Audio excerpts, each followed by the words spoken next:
The sun hung low over the dust-covered town of Red Creek, its golden light falling across the wooden buildings and the gathering crowd in the square.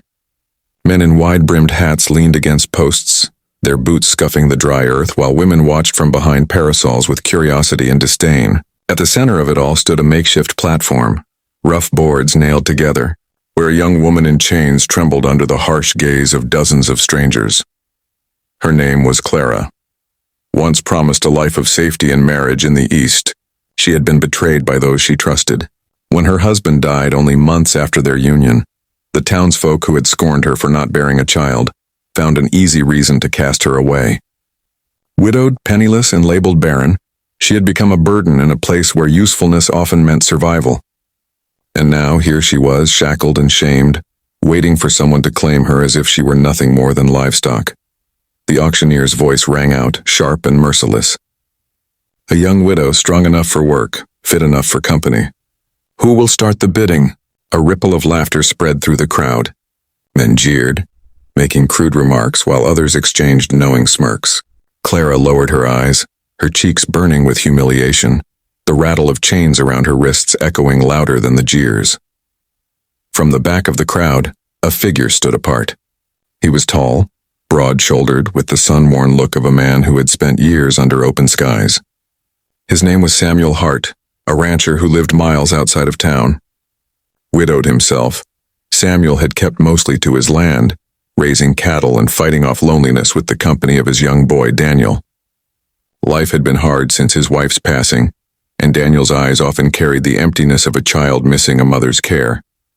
Samuel hadn't come to town to witness this cruel spectacle.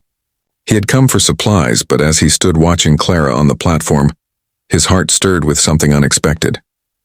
He saw not just a shamed woman, but a reflection of his own grief and isolation.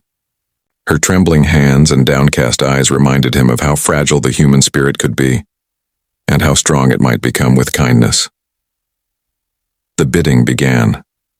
A few coins tossed in mockery, offers shouted more as jokes than serious intent. $2. She'll cook my meals, one man called, followed by laughter. Another barked, $3. She can scare off the coyotes with her crying. Clara closed her eyes, wishing the ground would swallow her whole. And then Samuel's voice cut through the noise, calm and steady. $10. The crowd fell silent, surprised by the firmness in his tone.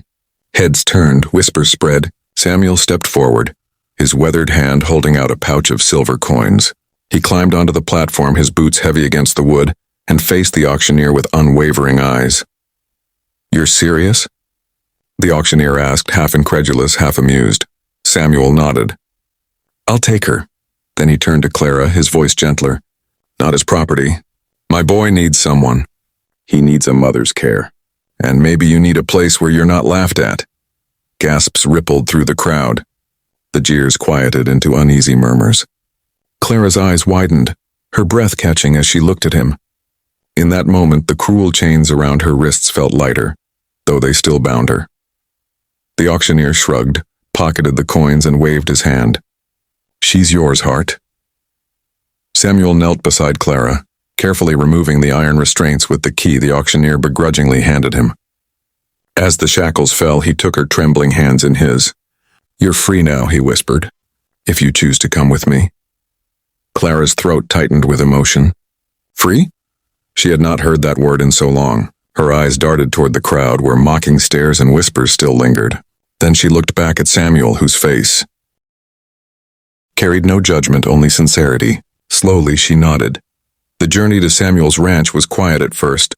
Clara rode beside him in the wagon, clutching the blanket he'd given her for warmth. Samuel didn't press her with questions. He let the silence rest, as if understanding she needed space to breathe. But when the ranch came into view, a wide stretch of golden pasture, cattle grazing in the distance, and a small wooden house by the river, something in Clara's chest loosened. For the first time in months, she felt the faint stirrings of safety. When they arrived, Daniel ran from the porch, his small boots thumping against the dirt.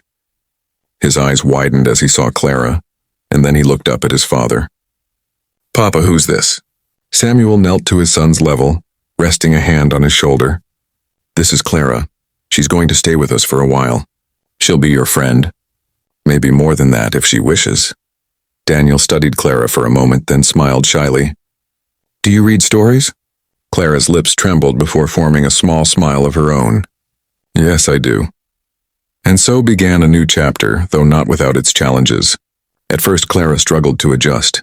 She was haunted by memories of humiliation, plagued by fears that she would never truly belong. But Samuel's quiet strength and Daniel's innocent joy slowly chipped away at the walls she had built.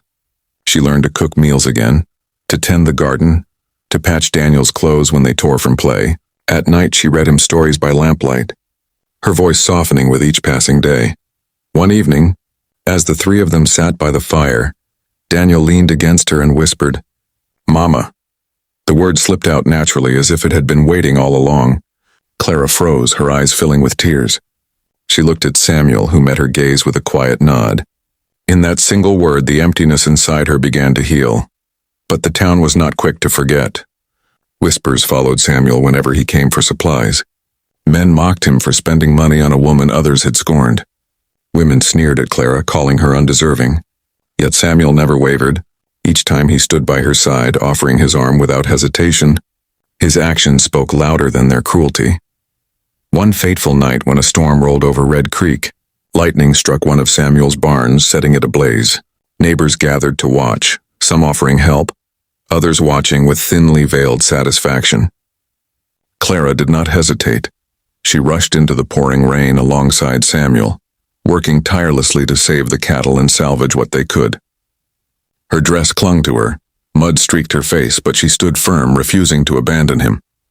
When dawn broke, the barn was half destroyed, but the cattle were safe.